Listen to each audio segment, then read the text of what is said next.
বাইরে চারিদিকে ঘন কালো মেঘ, আর সেই মেঘের ঝিরঝিরি করে বৃষ্টি পড়ছে সকাল থেকে, দেখতে তো বেশ ভালোই লাগছে। আর খাওয়ার কথাটি ভাবলেই আমাদের মাথাতে চলে আসছে গরম গরম খিচুড়ি, মাংস, খিচুড়ি, ডিম, খিচুড়ি, ইলিশ মাছ ভাজা। কারণ দুর্ভাগ্যের বিষয় এগুলো আমি কিছু জোগাড়ও করতে পারিনি, আর রান্না করতেও পারবো না, এখন সেরকম মনের অবস্থাও নয়। তো কিছু তো খেয়ে পেট ভরাতেই হবে, যতই খারাপ অবস্থা চলুক আর যেই চলুক। পেট কিন্তু দেখতেও পায় না আর বুঝতেও পারে না, যে বলবো যে না, আজকে খেতে হয় না, আমার খুব কষ্টের সময় চলছে। তো যাই হোক, তাই একটা রান্না করে নিলাম, মুসুরির ডাল সেদ্ধ করে স্যুপ। তো এই স্যুপটা বানাবার জন্য খুব যে আমাকে পরিশ্রম করতে হয়েছে তা নয়। আর স্যুপ মানে তো তোমার কর্নফ্লাওয়ার, বিভিন্ন রকমের সস, এগুলো তো থাকেই।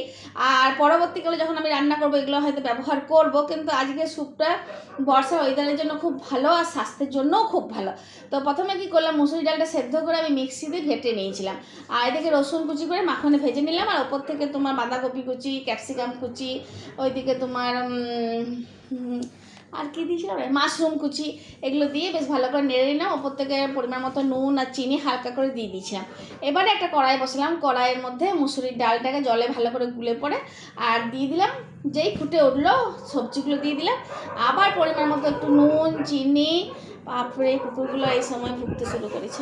যাই হোক, শোনো, তারপরে তোমার লঙ্কার গুঁড়ি, হলুদ সব দিয়ে ভালো করে নেড়ে চেড়ে নিলাম। আর একটু সোয়াবিন আর সুইটকর্নও দিয়েছিলাম, যাতে আরও টেস্ট হয় আর খেতেও ভালো লাগে। বিভিন্ন রকমের জিনিস যখন ডালের মধ্যে বাচ্চারা পাবে, তো ওদেরও আনন্দের শেষ থাকে না।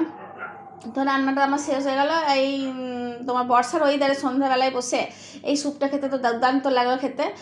আর আশা করবো তোমাদেরও খুব ভালো লাগবে। আর যদি ভালো লাগে তাহলে অবশ্যই ঘরে রান্না করে খাও। খুব সহজ রান্না, আর তোমার 2-4টে কাজও হয়ে যাবে, রান্নাও হয়ে যাবে, খেতেও ভালো লাগবে। আর বাচ্চাদেরকে এই বাহানায় একটা স্বাস্থ্যকর খাবারও তুমি সামনে দিতে পারবে। গোলমরিচের গুঁড়ো ছিল না, তো গোলমরিচের গুঁড়ো দিলে আরও ভালো হতো। তো যদি রান্নাটা ভালো লাগে তাহলে ছোট্ট করে একটা লাইক, শেয়ার, কমেন্ট করে নেবে।